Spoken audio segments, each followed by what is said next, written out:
João capítulo 6, verso 1. Quem achou, diga amém. Glória a Deus.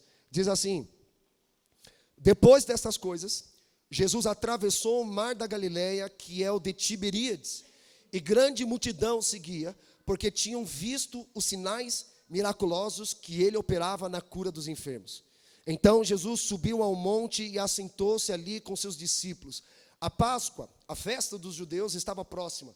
Jesus, erguendo os olhos e vendo uma grande multidão que se aproximava, disse a Filipe: onde compraremos pão para toda essa gente comer? Ele perguntava isso somente para o testar, pois já sabia o que ia fazer. Respondeu-lhe Filipe: 200 denários de pão não bastariam para que cada um deles recebesse um pedaço.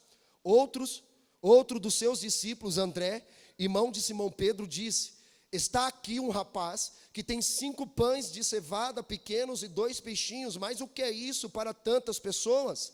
Disse Jesus: mandai o povo assentar-se.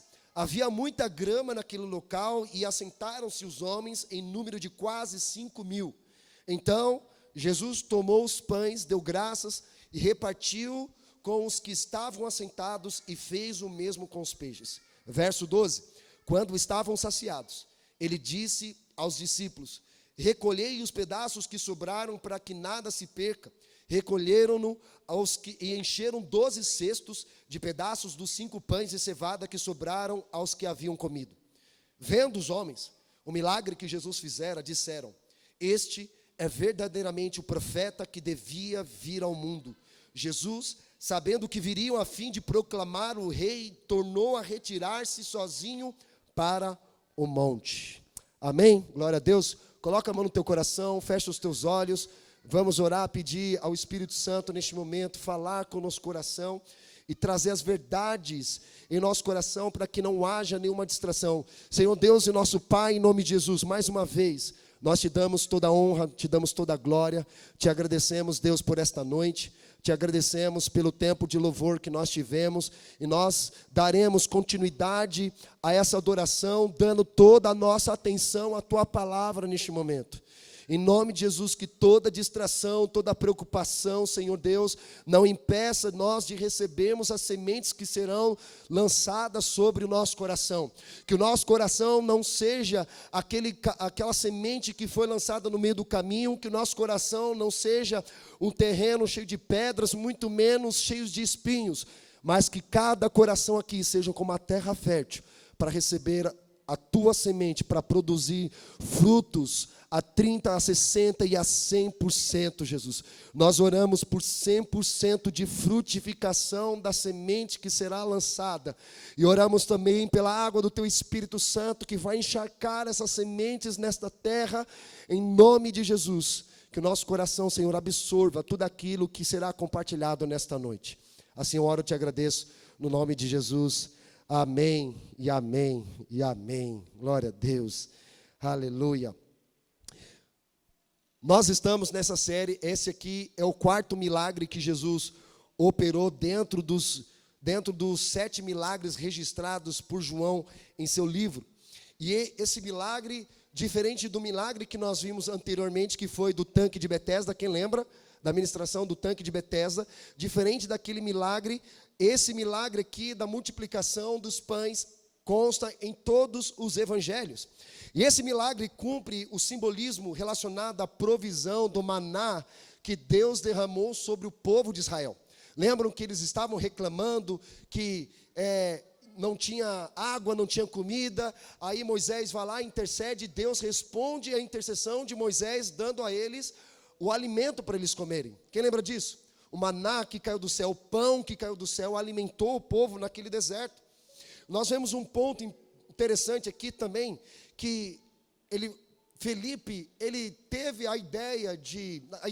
ele fez os cálculos ali por cima, dizendo o que seriam 200 denários para alimentar mais de 3.000 homens. Segundo os teólogos, os historiadores da época, eles falam que não haviam apenas 3.000 pessoas ali.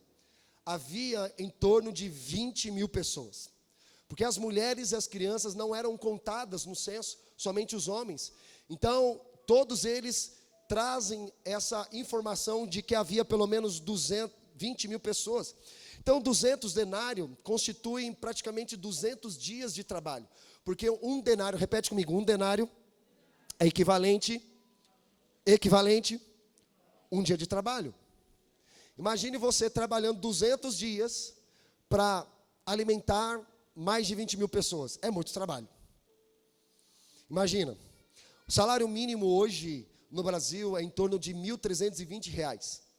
Você teria que trabalhar, digamos assim, 1.320 dias para receber um salário mínimo. É pouco ou é muito para você? A gente trabalha 30 dias, um salário mínimo não é suficiente para fazer uma compra decente para muitas famílias brasileiras, não é verdade? É insuficiente. Mal dá para pagar o aluguel, quanto mais comprar comida. Nós vemos aqui também que João Batista, antes desse milagre da multiplicação dos pães, há uma história ali por trás, antes disso, falando de João Batista, que ele havia sido morto por Herodes. E foi um fim trágico. Então, tudo dentro desse contexto. Ainda em outro livro, sem ser o livro de João, porque esse milagre está registrado em todos os livros, o livro de Mateus, o livro de Lucas, vai dizer ainda que Jesus viu a multidão e teve compaixão delas, porque eram como ovelhas sem pastor. Então ele olhou aquela cena, viu que as pessoas estavam seguindo ele, e as pessoas não tinham direção, mas elas encontraram em Jesus uma pessoa que daria direção para a vida delas. E aí Jesus foi movido por compaixão. Outro ponto também que a gente observa aqui, que nós encontramos três problemas que nós citamos aqui, né? Nós vamos ver esses 3 problemas. Primeiro problema, eram mais de 5 mil homens, sem contar as crianças e mulheres. Segundo os teólogos, como havia dito, havia mais de 20 mil pessoas. Segundo problema, que um discípulo pede para mandar embora as multidões, porque já estava tarde. Eles não sabiam o que fazer. Eles viram um cenário, um problema, e eles julgaram, falaram assim, Jesus, o melhor a fazer é mandar embora esse povo, porque 200 denários não serão suficientes para alimentar toda essa gente, manda embora. Só o terceiro problema, além de um discípulo querer mandar as pessoas embora, nós vemos que não tinham recursos suficientes para alimentar toda aquela multidão. Quando a gente não consegue resolver um problema, temos a tendência de dizer que não é de Deus. Quem já passou por isso? Ah, não era para mim. Se tivesse que ser, teria acontecido, não é isso? Então a gente tem esse pensamento sempre quando nós passamos por um problema. Nós julgamos que não era de Deus para nós, mas muitas vezes era de Deus para nós, mas nós não tivemos discernimento. Repete comigo, discernimento. Discernimento, querido, ele vem através de sabedoria e conhecimento. É por isso que nós vemos Filipe, ele até teve uma ideia, mas 200 denários, fez as contas ali, usou a lógica, 200 denários, ele diz, não é suficiente. Só que ele não teve a resposta. Então ele não teve o quê? Por ele não conseguir resolver o problema, qual o problema que ele não tinha? Ele não tinha sabedoria.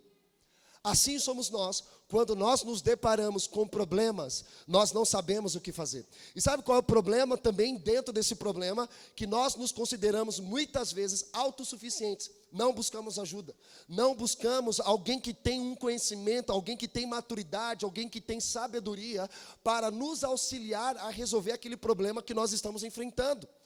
E a gente acha que através da força do nosso braço vamos resolver. É por isso que Deus usa pessoas.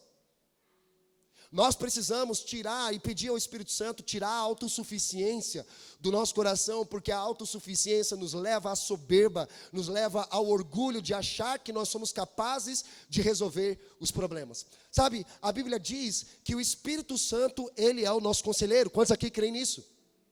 O Espírito Santo é o nosso conselheiro, é o nosso paráclito. A palavra paráclito significa chamado para estar perto, ou seja, o Espírito Santo em todo tempo nos chama para estar perto com Ele. E ouvir as revelações, o conhecimento que Ele tem para cada um de nós. É por isso que eu sempre falo, diferente de irmão, é um amigo. Deus não revela os seus segredos aos irmãos de igreja. Deus revela os seus segredos aos amigos, aqueles que o temem. Você que já compartilhou segredo com um irmão, seja irmão de sangue, algum conhecido, ou até mesmo um irmão de igreja, e essa pessoa simplesmente te expôs. Quem já passou por isso? É horrível. Quando a gente passa por isso, através de um irmão de igreja, alguém conhecido, a gente não fica tão abalado assim, mas quando é alguém que se julga que tem fé, alguém que carrega amor, a gente fica mais frustrado ainda, não é verdade? Então, não compartilhe segredos com os que não temem ao Senhor.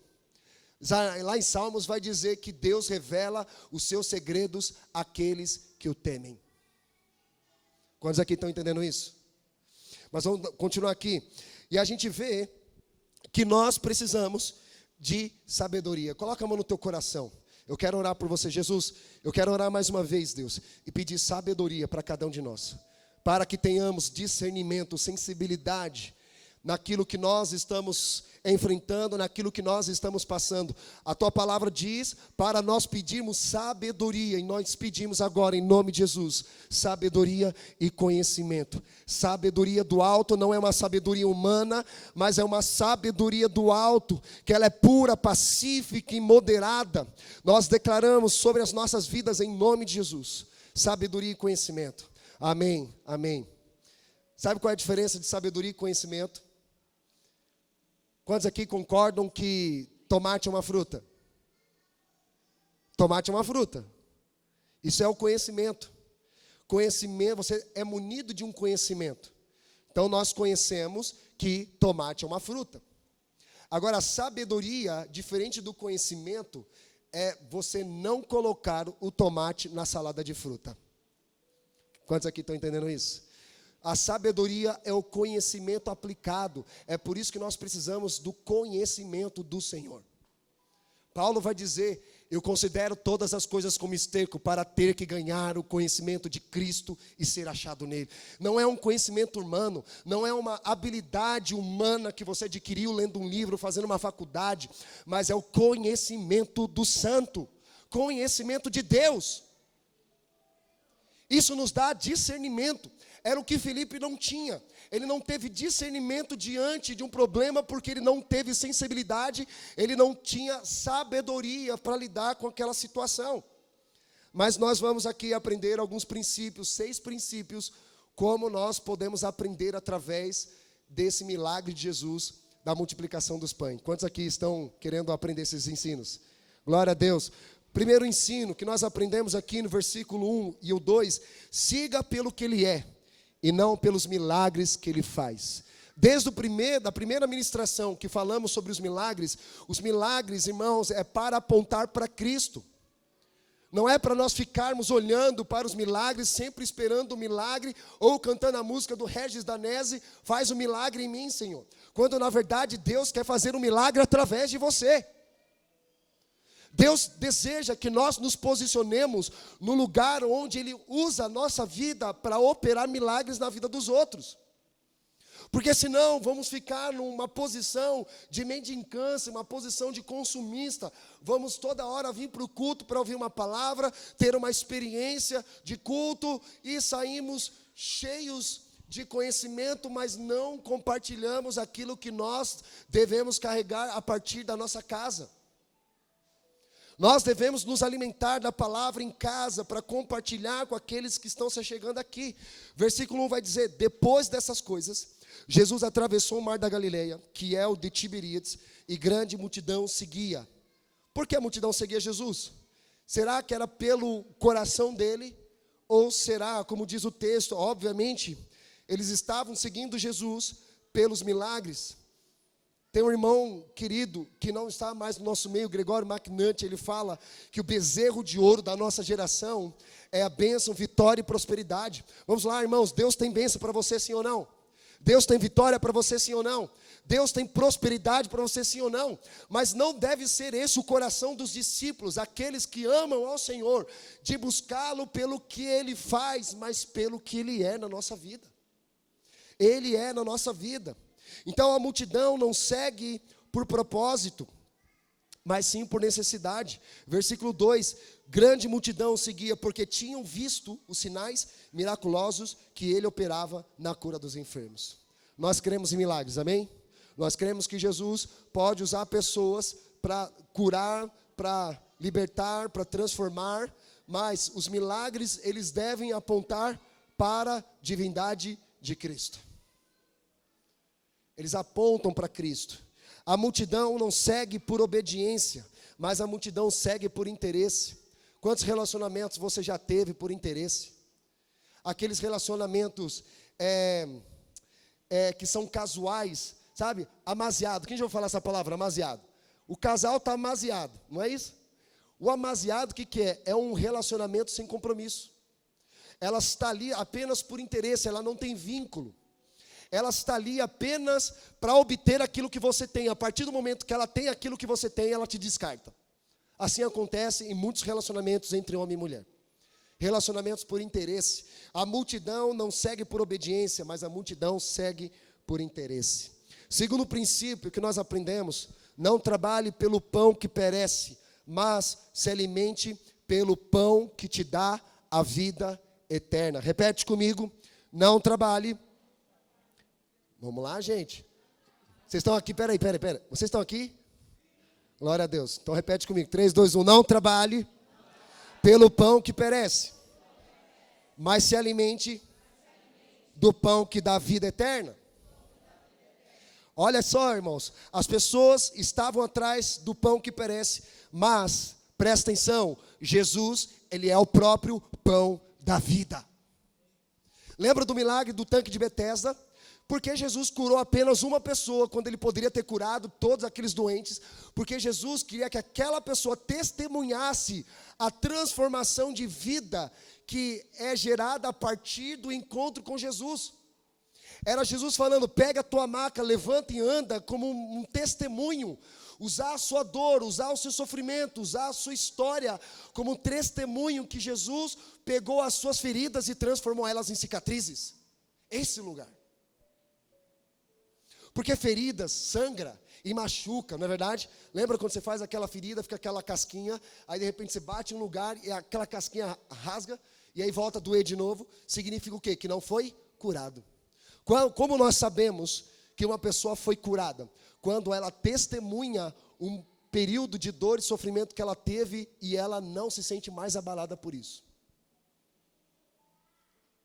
Ela não conta, chorando, sabe, se fazendo de vítima pelo que ela viveu, pelas coisas que ela passou. Simplesmente ela, olha, isso aconteceu comigo, mas eu tive um encontro com Jesus que mudou a minha vida e mudou a minha história. Ela não fica ali voltando, como o texto vai dizer, um cachorro voltando a comer o seu próprio vômito, ou um porco que depois de limpo e lavado, ele volta para um lamaçal.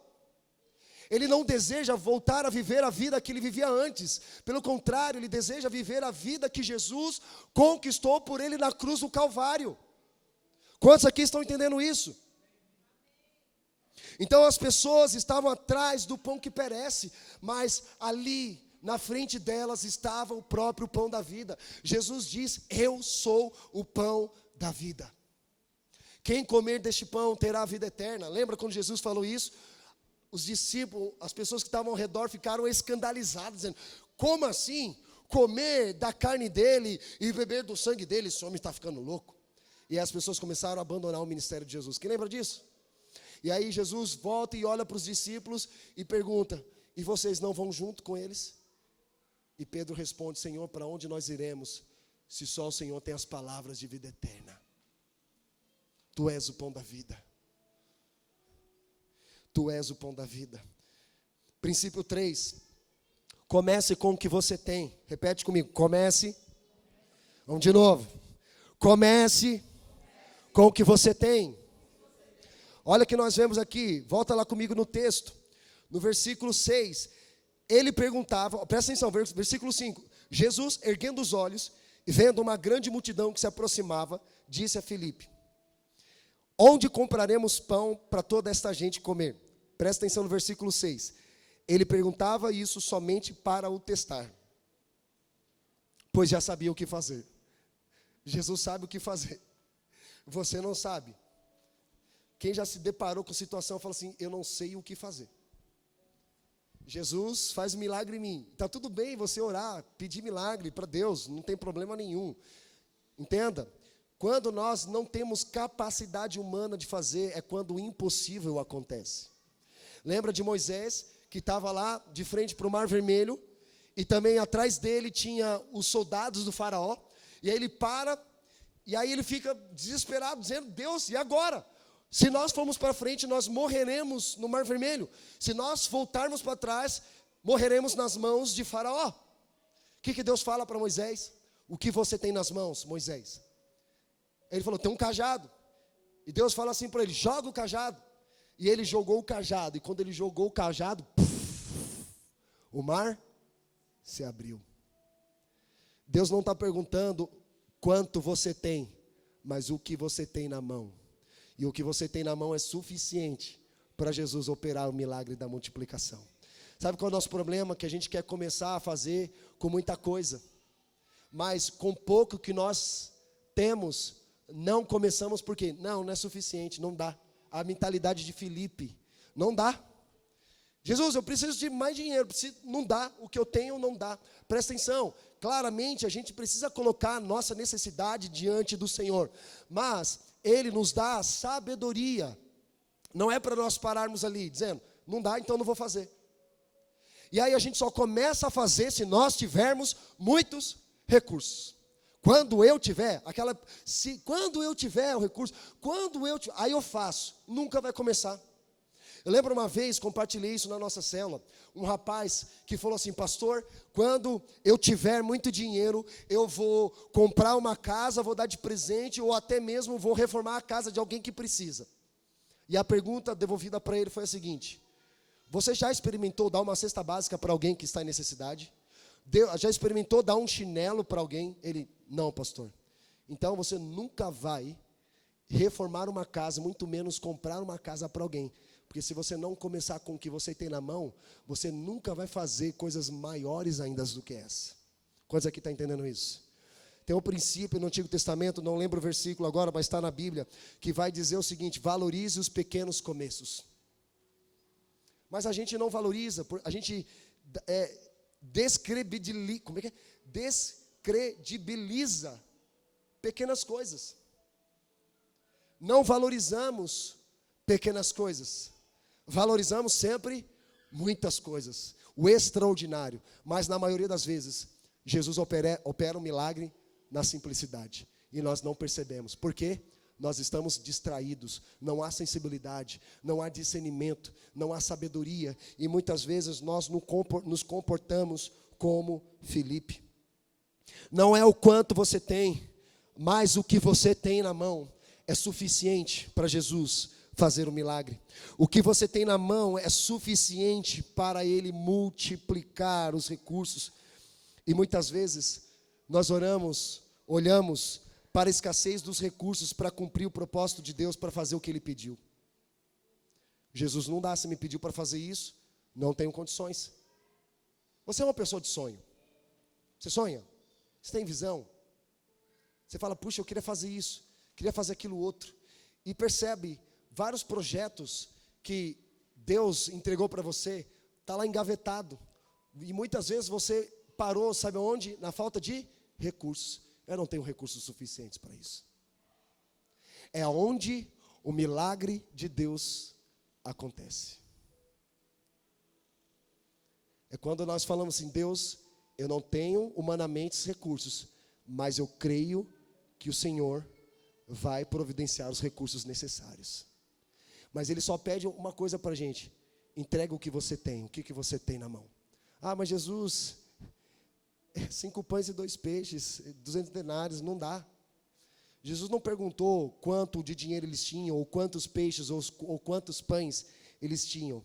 Mas Jesus pediu o que eles tinham nas mãos.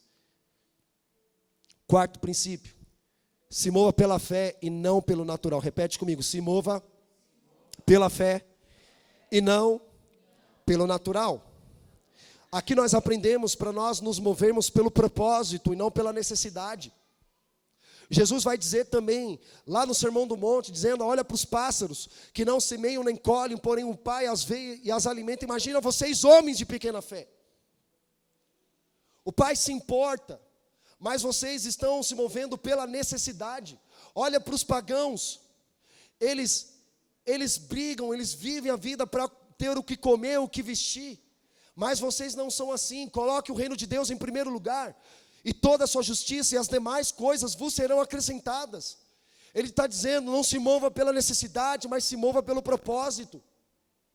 Mas mesmo nós sabendo disso, mesmo nós temos o conhecimento disso, nós insistimos em vivermos pela necessidade. Sempre está passando por necessidade. Aí volta no milagre do tanque de Betesda, um homem dizendo: não tem ninguém que me pegue no colo, não tem alguém que me leve até as águas quando elas são agitadas, não tem, e quando tento entrar, outro doente chega primeiro do que eu. Sempre vivendo, colocando a culpa no outro, sempre terceirizando a responsabilidade, e sempre firmando a sua esperança em falsas crenças. E aí, paralisamos diante do sobrenatural que Deus quer fazer. E nós vemos aqui 5 pães e 2 peixes. Ou seja, quando você olha com os olhos naturais para os recursos que tem em mãos, percebe que aparentemente não é suficiente para Deus fazer o que Ele colocou nas tuas mãos. Irmão, se eu sentar com você aqui e falar o que Deus deu de visão, de projetos para a gente, você fala: não tem dinheiro. Mas nós aprendemos a essência da fé. A fé não é aquilo que eu toco, a fé ela é invisível. A fé não é eu ter para depois crer. Não, primeiro eu creio para depois eu ver. E a fé, a segunda essência da fé é uma fé sem entendimento. Essa fé sem entendimento não é desprovida de conhecimento, de confiança em Deus, mas muitas vezes Deus vai pedir algo para nós que nós não entendemos. Falando: Deus, eu não entendo como esses recursos virão, eu não entendo como isso será colocado, mas Deus fala assim: confia em mim, te darei as instruções. Como que Noé construiu a arca, irmãos? Deus deu as instruções para Noé. Como Salomão, Davi construíram um templo, Deus deu as instruções. Como foi construído o tabernáculo? Eles não tiveram a ideia: estou com vontade de construir aqui um tabernáculo. Eles não tinham. Deus deu as instruções: vocês vão construir assim, com essas medidas, com esses elementos, para que minha presença habite no meio de vocês. Então nós aprendemos o quê? Que Deus instrui e nós organizamos. É nossa responsabilidade organizar aquilo que Deus está instruindo através da palavra de Deus. Quantos aqui estão entendendo isso? Ou seja, creia que Deus multiplicará, irmãos, o que você tem nas suas mãos. O maior capital da igreja não é o dinheiro. Repete comigo: o maior capital da igreja não é o dinheiro, mas é a fé. A gente pensa, porque na empresa a gente precisa de um quê? Capital de giro. O que é o capital de giro? Um caixa suficiente para fazer a empresa se movimentar. Só que na igreja, o que nós precisamos não é o nosso capital maior, não é o dinheiro. Nosso capital maior é a fé que move montanhas. Quantos aqui estão entendendo isso? A fé que move montanhas. A fé é trazer existência daquilo que não existe. A gente falou aqui já sobre a essência da fé: é confiança, é fidelidade, é esperança. É confiar no Senhor, é depositar a nossa esperança que o Senhor fará sempre o melhor na nossa vida. E o 5º princípio: gratidão gera multiplicação. Repete comigo: gratidão gera multiplicação. O versículo 11 vai dizer assim: então Jesus tomou os pães, deu graças e repartiu-os com os que estavam assentados, e fez o mesmo com os peixes. Presta atenção: antes de haver a multiplicação dos pães, dos recursos, teve o que primeiro? Teve a gratidão. Ele pegou, levou aos céus e deu graças. Será que nós estamos cultivando um espírito de gratidão todos os dias da nossa vida? Ou de murmuração? Murmuração, teve um pastor que falou que é a intercessão de Satanás. E é verdade. Porque a murmuração foi um dos problemas, uma das práticas que impediram o povo de entrar na terra prometida. Paulo vai dizer em Coríntios, dizendo sobre 5 pecados que o homem moderno não consegue entrar na terra que emana leite e mel, no lugar de bênçãos de Deus, porque vive uma vida de murmuração. Ele não cultiva um espírito de gratidão. Paulo vai dizer ainda, deem graças ao Senhor em todo tempo. Na saúde e na tristeza, na saúde e na doença, na alegria e na tristeza, ele está dizendo, deem graças ao Senhor. A gente está sendo tomado, bombardeado também com informações do que está acontecendo lá no Oriente. Cara, aquilo entristece, mas por outro lado também nos alegra que Deus está no controle de todas as coisas. É triste a gente ver pessoas inocentes pagando um preço de pessoas que estão fazendo coisas erradas, irmão. A gente deve se entristecer. E a tristeza, segundo o homem, gera remorso, mas a tristeza, segundo Deus, gera arrependimento. Eu não posso ter dó, eu tenho que ter arrependimento, um sentimento que me leva a me arrepender dos pecados que eu cometo, porque o pecado que eles cometem lá atrás não é diferente dos pecados que você comete aqui. Não, porque olha o que o cara fez, olha o que o cara falou, mas e nós? Como nós estamos vivendo a nossa vida cristã diária diante do Senhor? Uma vida de gratidão ou uma vida de murmuração? Presta atenção, Jesus está dando um elemento principal para a multiplicação. Porque as coisas não estão multiplicando, porque as coisas estão sendo travadas na nossa vida, porque nós não estamos cultivando a gratidão ao Senhor. Voltando um pouquinho aqui no texto, nós vamos ver o seguinte, versículo 8, vai lá comigo no versículo 8. Outro dos seus discípulos, André, irmão de Simão Pedro, disse, está aqui um menino que tem 5 pães de cevada pequenos e 2 peixinhos. Mas o que é isso para tantas pessoas? Olha só, qual é a diferença então aqui de Filipe para André? Filipe, ele vê o problema, ele traz até uma suposta solução para o problema, mas ele não se envolve com o problema. Ele fala, entendemos, o que seria 200 denários para alimentar esse povo? Ou seja, ele não teve discernimento, não teve sabedoria. Agora nós vemos aqui, eu fico imaginando André olhando para a fala de Filipe dizendo, cara, ele está dizendo que 200 denários não são suficientes, mas espera aí, eu consigo imaginar que ele foi buscar soluções. Bom, se 200 denários não serão suficientes para alimentar esse povo, espera aí, eu vou caçar alguma coisa aqui. E sabe o que ele encontrou? Um menino. Esse menino representa a próxima geração que carrega uma oferta para oferecer a Deus. Quem já ouviu falar de olheiros de futebol aqui? Quem já ouviu falar disso? Pessoas que vão nos treinamentos, nos jogos, para observar jogadores pequenos, para tentar de alguma forma dar uma oportunidade para eles se tornarem ali jogadores profissionais. Então são esses olheiros, eles ficam observando. Nós temos também no ambiente de trabalho aquele tal de headhunter. É headhunter que chama?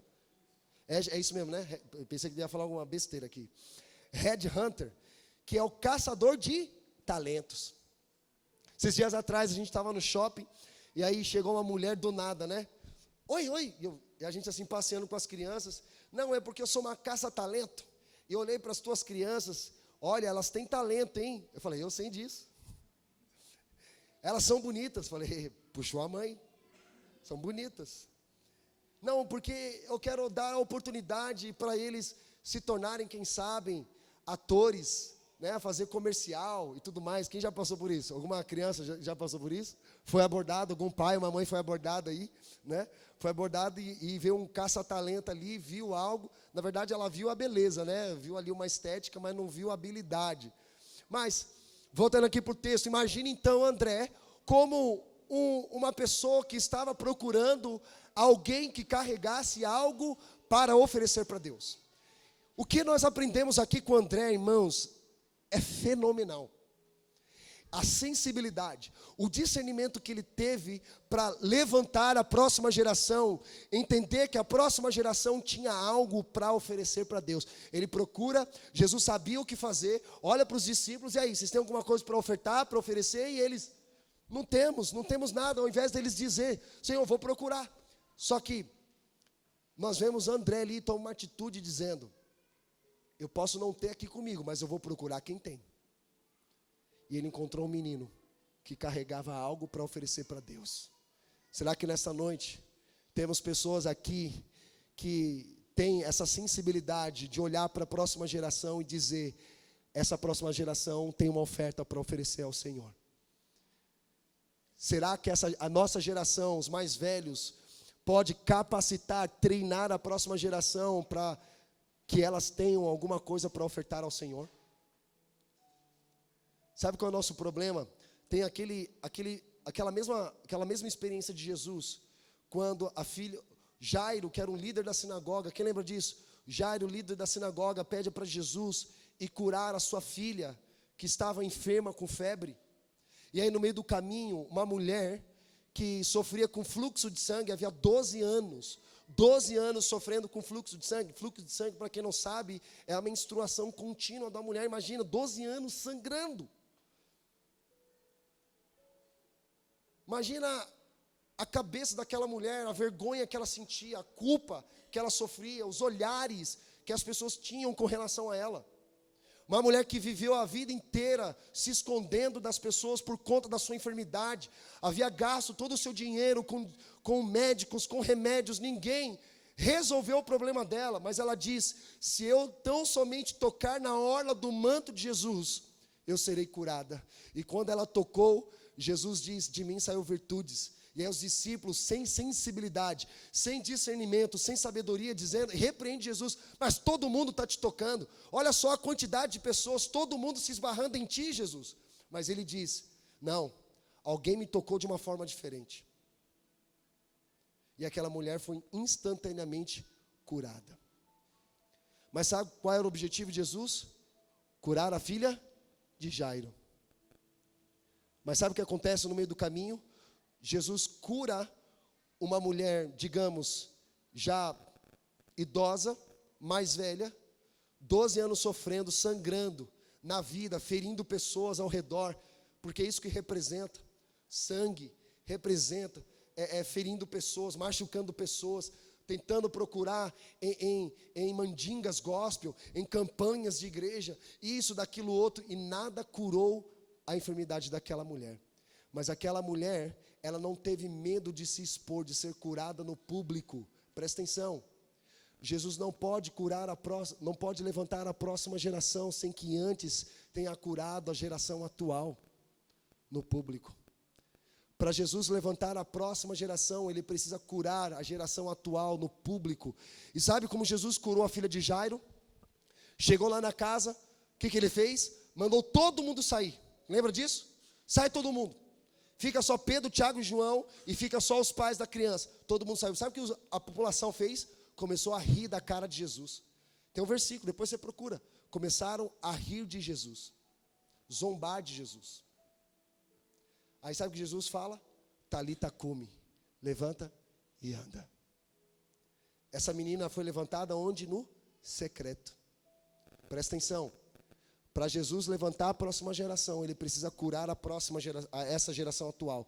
E quando ele cura a geração atual no público, levanta a próxima geração no secreto. Ninguém está vendo. Eles não querem ter fama, eles não querem ter poder, eles não querem ter influência, mas eles querem apenas ministrar diante da presença do Senhor. E quem são os responsáveis por levantar essa próxima geração? Que não desejam sucesso, não desejam visibilidade. Quem são os responsáveis? Eu e você. São pessoas que estão com o coração correto diante da presença do Senhor. Princípio 6. Deus te dá recursos para você multiplicar e abençoar. Repete comigo, Deus te dá recursos para você multiplicar e abençoar. Qual o propósito, irmão, de você ter recursos nas tuas mãos? Será que é para pagar as suas contas? Também. Será que é para você fazer investimentos em patrimônio? Claro. Mas onde está o nosso coração de multiplicar, de abençoar pessoas? Nós vemos no versículo 12, quando estavam saciados, ele disse aos discípulos: recolhei os pedaços que sobraram, para que nada se perca.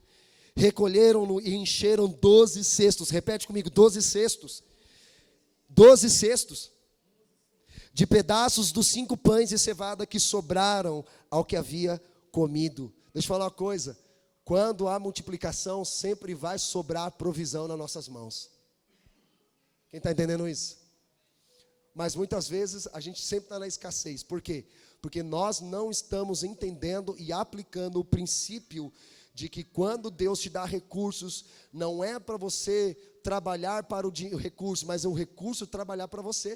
Deixa eu falar uma coisa, até o ímpio tem entendido esse princípio bíblico, e eles têm aplicado nas vidas deles, e quanto mais nós, cristãos, que carregamos a revelação da palavra, não buscamos viver isso. Eu aprendi esse princípio quando um dos filhos meus falou assim: pai, por que você trabalha? Eu respondi: trabalho para pagar a conta, filho. E aí o Espírito Santo diz: você não trabalha para pagar a conta, você trabalha para transformar vidas, e o recurso vem para impulsionar aquilo que você carrega. É por isso que nós vemos o nome, por exemplo, a palavra provisão. Repete comigo, provisão. Provisão, ela favorece a visão que Deus te deu.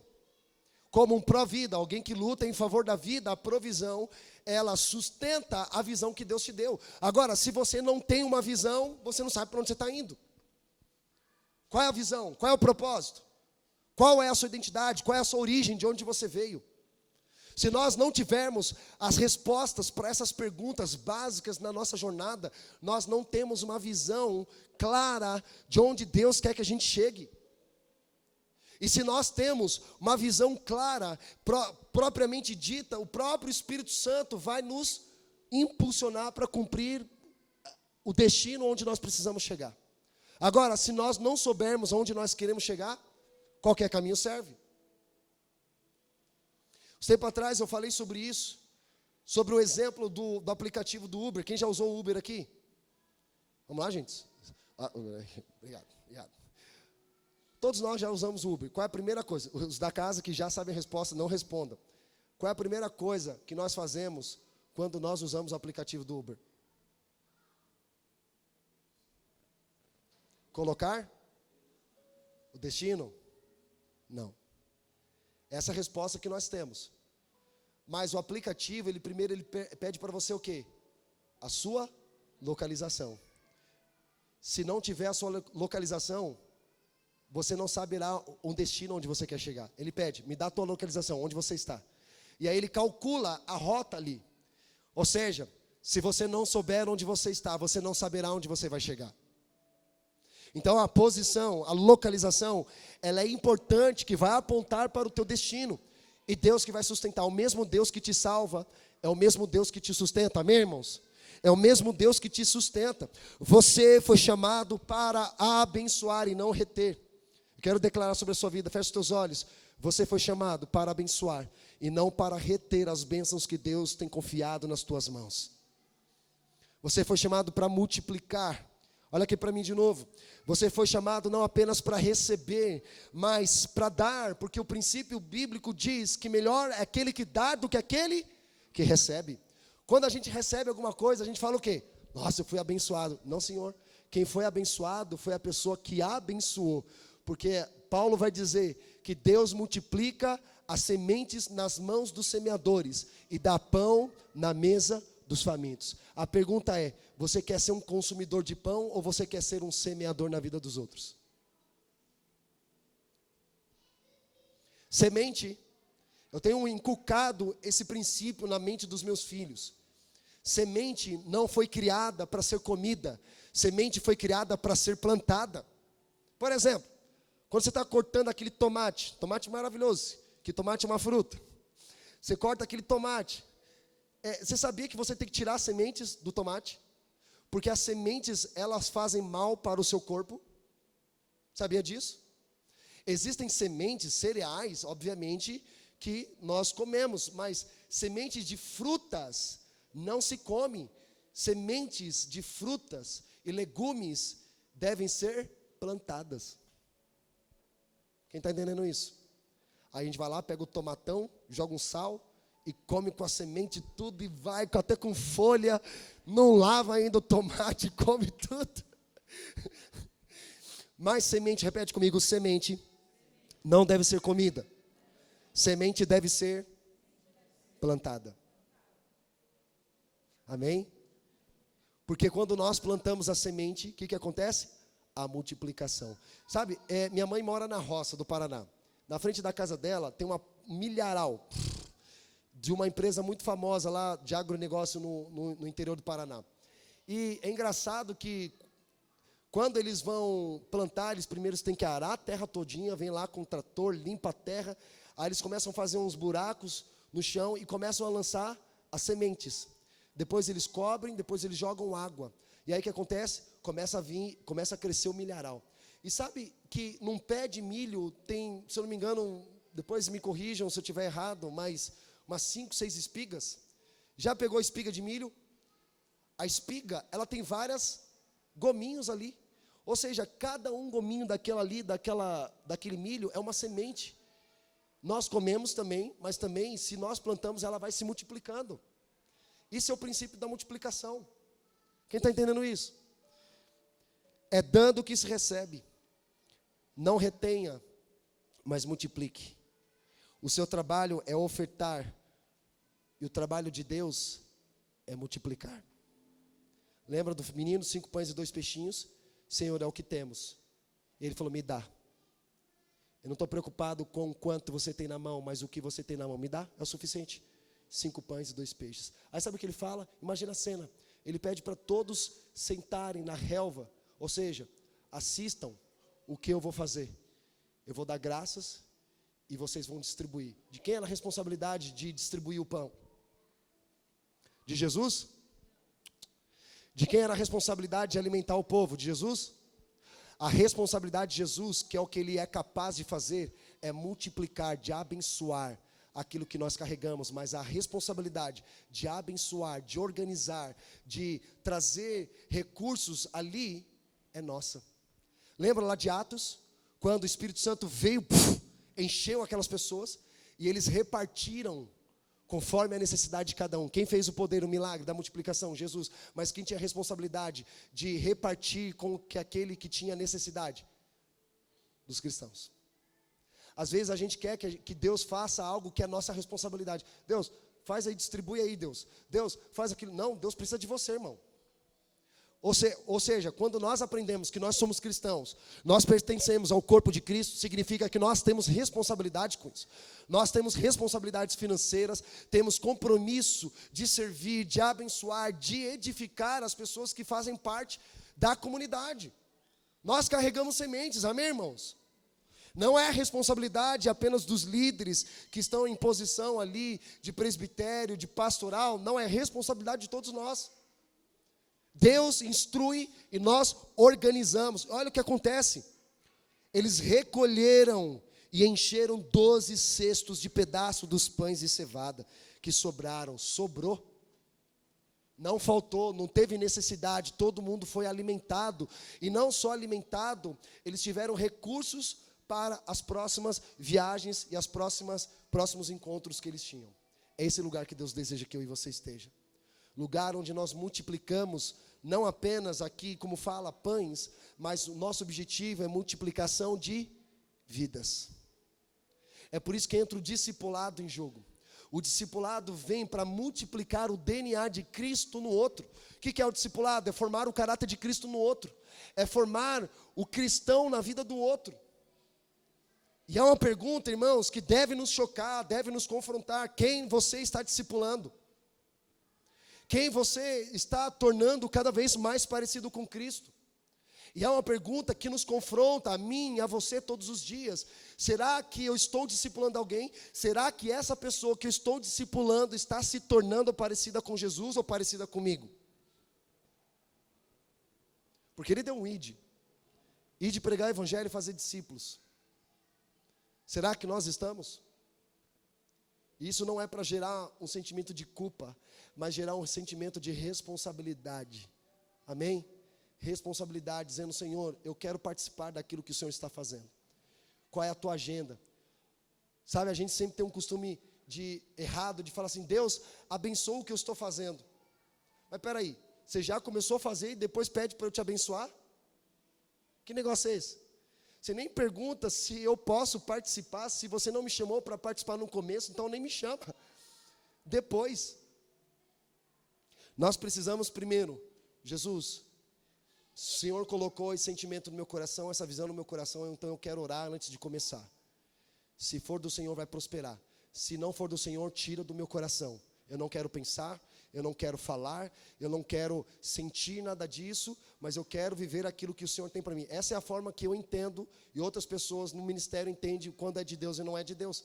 Às vezes você fala assim: é coisa da minha cabeça. Deus vai falar com você aonde? No teu pé? Ele vai falar contigo na tua mente. Amém, irmãos? Quem está aqui está entendendo isso? Não, é coisa da minha cabeça. Vai ser igual o Felipe, não sabe resolver o problema. Ele vai falar com a gente na nossa mente. Agora, se não for de Deus, irmão, ora, sempre antes de começar alguma coisa, ora: Deus, se não for da tua vontade, tira do meu pensamento, tira do meu coração, que eu não fique falando disso. Mas se é do Senhor, eu quero orar por isso. Aí você acha que Deus não está no negócio? Ainda mais, e presta atenção, quando Deus está no negócio, significa que o objetivo é abençoar pessoas, e não apenas você desfrutar das bênçãos dele.